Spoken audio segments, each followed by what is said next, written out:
Hey guys, welcome to Toy Chat. This is Max. Autumn. Insane. And today we are reviewing a Monster High doll, which it's been a minute since we've reviewed a Monster High doll on our channel. This is Treesa Thornwillow, daughter of a tree nymph. I believe Treesa is the first in the upcoming, big new wave of Monster High dolls. And she is part of the Garden Ghouls line, which, as you will know, we discussed it in our Collector's Corner video, if you've seen the leaks, is a line that also includes Toralei, Twyla, and Cleo. So this is a really unique doll. She's pretty large. She's smaller than Calliope Jellington. So the packaging is, your standard everyday Monster High packaging nowadays. It doesn't really seem to be in a special shape per se, but there's basically just a bunch of artwork on the bottom half of some of the little, I don't even know what they're called, like bug people, little bug girls she comes with. She comes with some really interesting, accessories and decorations. You guys probably saw, in original leaked images of her, what her whole gimmick. And yeah, nothing too spectacular. It's just some, there's no artwork of her on the front. Just a promo picture, and you can see her gimmick is, she kind of has two gimmicks. She grows, quote unquote, taller out of a tree trunk, and you can hang little charms off of her. I'm really curious if they're gonna sell more, or if it's just kind of gonna be like 3. Well, maybe more come with the other ghouls. Yeah, it'll be interesting. It seems like both Monster High and Ever After High are doing, equivalents of like mini dolls, basically, with like the Frightmares and Pixies, that kind of thing. So the back of the box is just some more promo pictures with some more dolls from the Garden Ghouls line. They actually have Treesa's little bio, though, printed on the back of the box. They do, yeah. She actually has a little bio, which we will show you here if you would like to read it in full. She has control over mystical pollen and can cause crazy things to happen in her garden. And yeah, there's some instructions on the lower right for how to use her gimmick, and that pretty much does it for the packaging. So we will go ahead and open her up and show you guys this enormous new ghoul. Alright, here is Treesa Thornwillow out of box.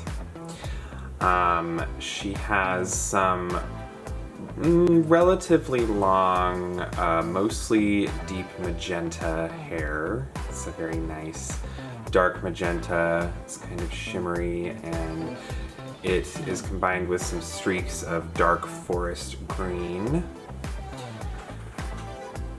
And she's got some crazy ears going on. Yeah, her ears are kind of overgrown.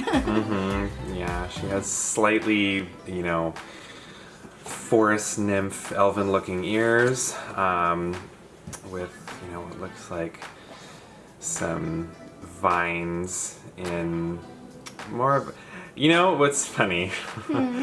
That shape and that color makes me think of worms.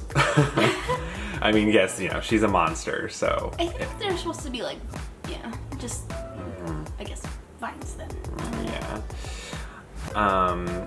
And she is wearing some earrings. It's a little black, it looks like a bug. It looks like half of a butterfly. A butterfly in profile. Some kind of bug situation. And yeah, same thing on the other side. And as you can see, there are some, what's really funny though, we'll show you her body later, but on the side of her head, there's these kind of like wispy little engravings. Looks more like, kind of like wind to me.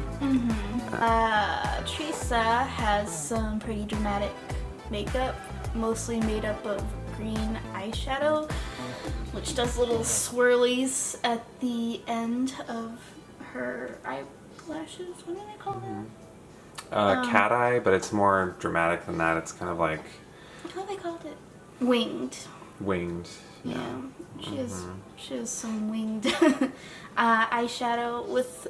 She also has a couple layers of like light green and magenta in there, which kind of break it up, which is nice. But it completely surrounds her entire eye, and she has these really pretty like golden eyes. I don't know what color you would call that. Yeah, I would say like golds, maybe golden yellowish brown, something like that. Yeah, they're pretty. I like her face. She has a pretty striking face. Her lipstick's really nice. Yeah, I like her lipstick I don't know too. what color that is. That's almost like looks kind of like a burgundy maroon, like something like that. Yeah. Oh, her eyebrows match her hair color somewhat. I mean, the solid print versus the actual hair looks a little different, but it's supposed to match. It's like a hot pink type thing. I feel like her face mold reminds me a little bit of someone else, but I can't tell who. Yeah, that's one part I don't particularly like, but I guess I can bring that up in final thoughts. Yeah. Her hair is designed in a side ponytail coming off the back of her right ear. It's a little bit long-ish. It's a pretty plain hairstyle, and I get, like, you know, with all the stuff that she has to do, I kind of understand. Okay, so Treesa has this two-piece peplum-looking dress with a solid black top part, and the part where it fans out in the peplum is the same fabric as the skirt. It's this really pretty, like, psychedelic, almost tree pattern, like wood cross cut. It's very psychedelic. It is. What's kind of crazy about the dress too, I thought it was like okay in the promo pictures. I really like it in person. It's a very shiny. You know what it reminds me of? It reminds me of those like that iridescence you see in like bubbly or like oil slicks almost. Oh, yeah. It's very colorful, very shimmery. I like it. It could also remind you, I mean, to go with your theme, it could also remind you of that iridescent shine that like beetles have on their shells. Their Yes, outside, it's so. very buggy.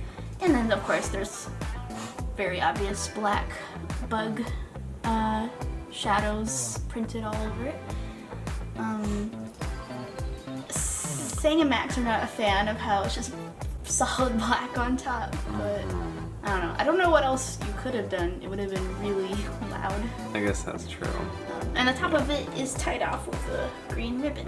Yes, yeah, that's cute. It's like a real ribbon. That's pretty cute. There is so much going on her torso. Yeah, so as you can see, she has a wooden pattern throughout her body, and there are long wooden plant-like appendages coming out from either of her arms. And oh my gosh, okay, you guys, she has a tattoo, like a heart, like people carve in trees, on her shoulder. That's really cute. Oh, it's cute. Yeah, I wonder if she did it herself. Yeah. Is there Autumn? It's not South Farm. Can you look closer? Are there letters in it or just a heart? MH. Oh, MH. That's cute. And yeah, she has little, so much going on there. Yeah. She has this huge array of vines that will later form into giant wings. For some reason, they all come from this little, like, cuckoo clock looking appendage off her back. So many cedar wood similarities. And she well, should we show the thing now? I guess just show it because it's in the shot. Yeah, she has this little wind-up thing, which makes her grow, and it makes her wings pop up. Whoa, and then you just do it in the opposite direction, do it again. She has these really elaborate those are pretty. yeah, I like those. it's almost it's pretty solid, but it has kind of a see-through feel. It's like this interesting mixture of green and like cerulean see-through-ish vine pump high heels. They're very dramatic. I don't, and both of them are different, so they had to make 2 molds. Oh, wow. Make them that You're unique. right. That's pretty cool. Yeah, they're very nice. Again, it's like a shimmery translucence to them, which I really like. And as you probably noticed, before we showed her shoes, one of the biggest, largest accessories she comes with is a tree trunk encasing, which doubles as a stand. Can you close it back up? Yeah. Her shoes have little pegs, or the stand has little pegs that her shoes fit in, and then close it up. It's a spooky tree. And she also has like these branches that look like hands holding her on her thighs. I like that. So that's cute. Yeah, it's pretty elaborate. Spooky face. It reminds me a lot of Snow White. Yeah, it's very similar to the crazy, creepy trees you see in Snow White. And yeah, there's detailing all over the tree. There's like a caterpillar and mushrooms and bugs. And there's like a piece here where it looks like a branch was cut off, but it looks like a skull afterwards. And the back side is, it's funny. Oh, sorry. She's kind of a nice combination of like creepy and kind of like fairy tale looking too. It's very, I guess nymphs. Yeah, I think more fairy tales when I think of nymphs. But there's little eyes. Yeah, this little hollow here would be cute to paint in, and like give it like yellow eyes and black. Yeah. And what's really cool about her tree trunk is that it doubles as a stand for the quote-unquote winged critters of the Garden Ghouls line, which are basically the mini dolls, the equivalent of, kind of like Ever After High pixies. Each sold separately. Yes, sold separately. They do not come with her. I find it interesting that they made 3 of them, but they only included 2 stands. Yeah, that's kind of I interesting. think one of them can hang from the branches. Oh, maybe. That would be cute. And speaking of hanging from her branches, another primary gimmick of Treesa is that she actually comes with 6 bug and floral charms. And what's really fun about these charms, they have little hooks that you can hang on her In theory. leafy Oh, wings. the hooks can move. Okay, that makes it slightly easier. Yeah, they have little hooks that you can use to hang off of her leafy wings. And the charms are really cool because each one is double-sided. Like it has a different design on each side. So like one that looks like a regular moth, and then from the front it almost looks like a moth fairy monster. And the flowers, one side has the skelet, and the other side is an actual inside of a flower. They have a nice, again, a little bit of shimmer to them. There's kind of obvious spots to put them, but ooh, I like the back side of this one. There's like the fairy side, and then there's like this really cool like moth-looking side. Yeah. They have really obvious places to put them, but you can kind of just put it anywhere. It's like fairly easy to place wherever. Okay, I have issues with this doll. They took a lot of risks. I don't know if they took them in the right direction. This stuff is just giant singular pieces of plastic. The mold is very cool. It just kind of reminds me of like a toy I'd get at McDonald's. And then like, I think that what they did with her body, it's like even more extreme than Cedar Woods from Ever After High. So that's really cool. But then they gave her just like this basic attractive girl face. Like I wish they could have nymphed it up even more than just the ears thing. Like more slanty eyes or like a toothy like devilish grin. Like I know they can't do it too scary and they're kind of backing away from that, but it's just, to me it's just, oh, that's another nice pretty face. It's just so boring to me. Yeah. And I just feel like, and usually that doesn't bother me, but it just seems like with this particular release they were going for something super unique and different. I like her clothes. The mechanism of making her spring up and wings come out works really well. It does kind of seem like a one-trick pony where it's like, okay, my wings are up. Now what? So it's just an purchase for me. Like if she went on clearance, maybe. But. Yeah. when she extends, she has this little Twix body. This is what she looks like without that. She kind of has like Kinder Egg surprise crack in her torso, and you lift it up, and she does that.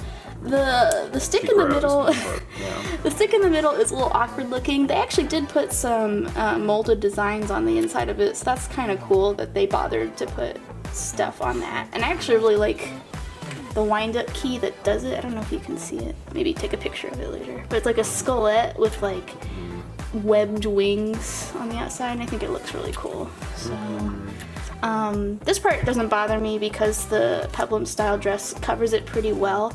It would cover it better if you could lift her skirt up more, but there's actually a band going across her crotch that won't let you lift it. If it were up to me, I would just cut that so I could lift the skirt up more so this wouldn't look so awkward. But seeing her in person, I do think she's pretty cool. There is something very striking about her, despite the fact that I don't know why there's something samey about her face, because she's I don't know, I'm getting other character vibes from her. Maybe it's the combination of the Venus McFlytrap color scheme and among other things. But I think honestly, I think she's a lot of fun. I feel like she would photograph well. I like her charms, and to be honest, even though it is a lot of plastic, I'm kind of the opinion this is a good use of plastic, just because it's the mold is really detailed.